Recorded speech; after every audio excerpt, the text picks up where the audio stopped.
Hello everybody, how are you all. तुम लोगों का आज 31 अक्टूबर को सेमेस्टर 3 का रिज़ल्ट आया एंड बहुत लोगों ने मुझे मैसेज किया और मैं बहुत खुश थी। मेजॉरिटी लोगों का मार्क्स बहुत अच्छा है, अबव 30 आया है एंड हो सकता है बहुत सारे लोगों ने चीटिंग करके वो मार्क्स लाया हो। एमसीक्यू पेपर है, पूछताछ कर लो, चीटिंग कर लो, क्या फ़र्क पड़ता है। लेकिन जिन्होंने जेन्युइनली पढ़ा था, नोट्स बनाया था, एक बच्ची ने तो मुझे फ़ोटो तक दिया कि दीदी मैंने ये नोट्स बनाया है आपका लेक्चर्स देखकर, आपका नोट्स देखकर। I was so happy because when I see कि हाँ भाई तुमने नोट्स बनाया था, तुमने लिखा था, तुमने लर्न किया था, तुमने हर एक लेक्चर को बहुत बारीकी से समझने की कोशिश की थी एंड तब तुम्हारा ये रिज़ल्ट आया कि तुम 38, 36, 37, 39 इस लेवल का मार्क्स लाए हो, तो दिल से बहुत खुशी होता है। एंड इसका क्रेडिट बहुत सारे बच्चे लोग बोल रहे हैं कि दीदी all credit goes to you.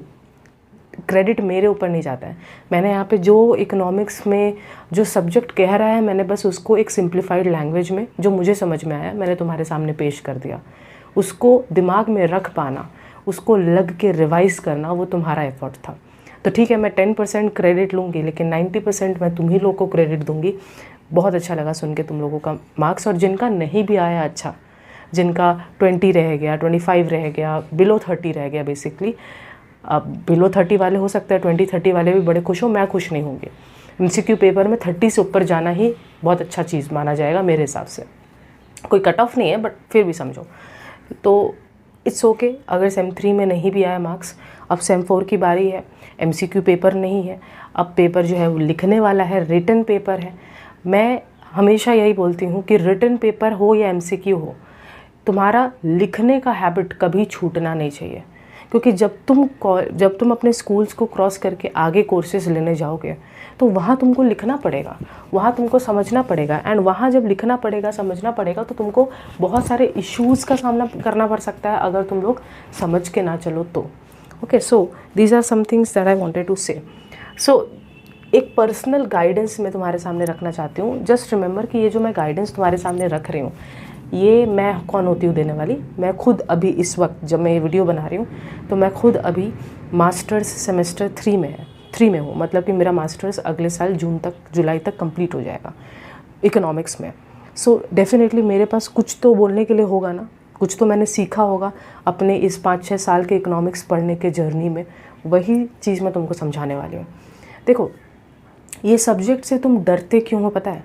क्योंकि पहली बात तो तुम्हारे अंदर ये डर बिठा दिया गया है कि इकोनॉमिक्स बहुत ही टफ़ है। हाँ, ये टफ़ है, मैं नहीं बोलूँगी बहुत आसान है, लेकिन ये टफ़ उसके लिए जो रट रहा है, जो रट के चलेगा वो तो भूल ही जाएगा कॉन्सेप्ट को।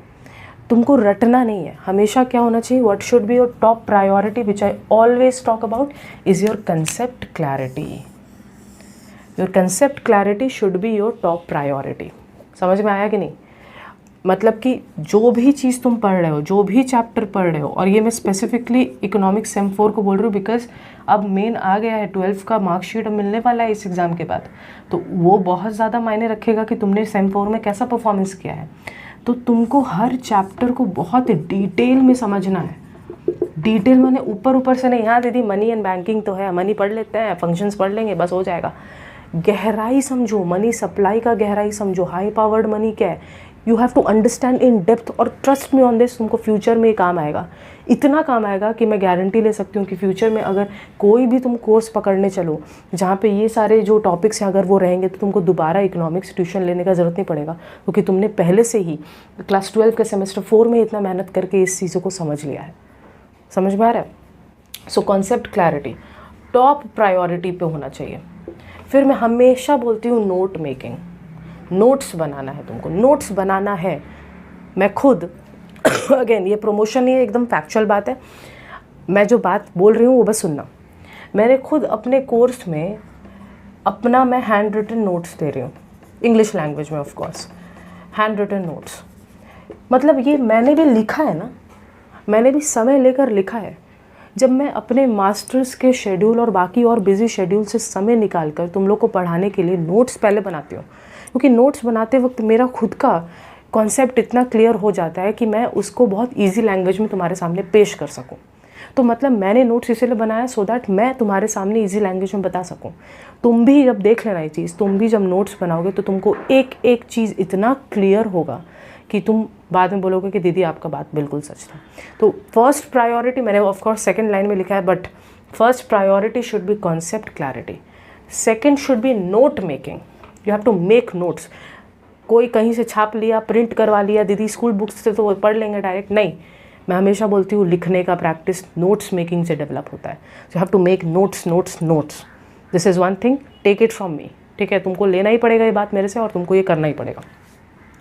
ये याद रखो कि सेमेस्टर 4 का जो सिलेबस है वो एक बड़ा सिलेबस है। मैक्रो इकोनॉमिक्स है, मैक्रो इकोनॉमिक्स अपने आप में एक बड़ा डेप्थ वाला टॉपिक है, ठीक है। तो बड़ा सिलेबस है, मतलब इट्स नॉट कि छोटा मोटा सिलेबस है दीदी हो जाएगा। मैक्रो है, इंडियन इकोनॉमी का पोर्शन है। इंडियन इकोनॉमी तो चलो फिर भी स्टोरी है, कुछ समझ लेंगे, लेकिन macro is all about concept clarity.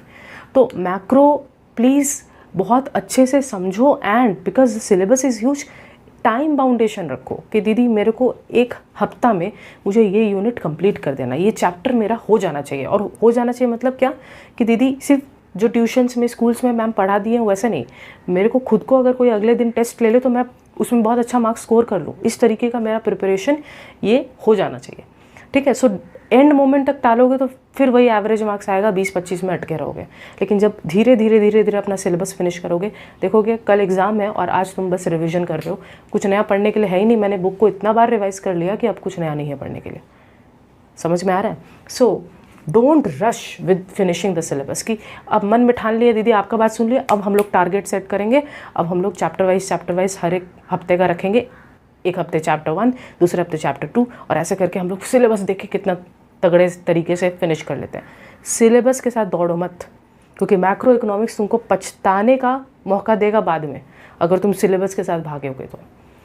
एक बच्चा मुझे मैसेज भी कर रहा था, दीदी मैंने ये वाला चैप्टर कंप्लीट कर लिया, अब आगे बढ़ जाओ।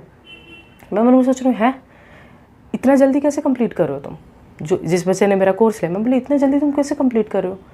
तुम इतना जल्दी क्यों जा रहे हो? Give it time.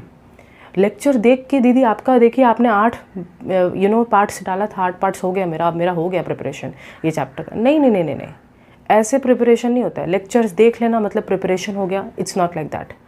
लेक्चर्स देखा, समझा, लिखा, पढ़ा, रिवाइज किया, इस कॉन्फिडेंस के साथ अपने आप को एक्सप्लेन करने का दोबारा जब मुझे मौका मिला, अगर मुझे अपने फ्रेंड को समझाना हो तो मैं बड़े कॉन्फिडेंस के साथ समझा दूँ।